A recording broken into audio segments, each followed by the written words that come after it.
내 사주에 재물이 없다, 그죠? 무재 사주다. 재물이 없으면 재물을 상징하는 글자가 없다 이 말인데, 재물이 없으면 돈이 못 버느냐? 그렇지는 않습니다, 그죠? 오히려 무재 사주가 큰 대재를 이루는 사람들도 있죠, 그죠? 대재를 이루는 경우도 있고, 돈을 버는 어떤 행위는 여러 가지 형태가 있는데, 직장을 통해서 돈을 벌 수 있는 어떤 형태가 있을 수 있고, 사업을 통해서 돈을 버는 형태가 있고, 그죠? 또 부동산을 통해서 돈을 버는 형태도 있고, 금융을 통해서 돈을 버는 형태도 있고, 가장 부러운 것은 유산을 통해서 돈을 취득하는 방법도 있겠죠, 그죠? 여러 가지 방법 중에서 그 자기 사주에 맞는 패턴을 취하면 된다는 거죠.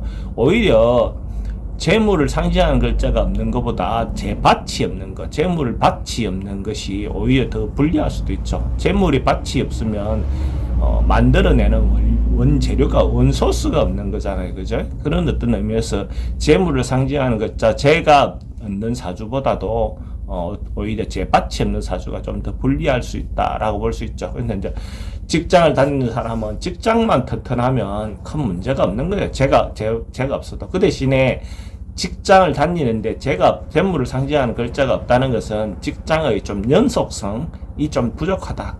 끈질긴 어떤 계속 다닐 수 있는 힘이 좀 약하다 하는 면은 있죠, 그죠?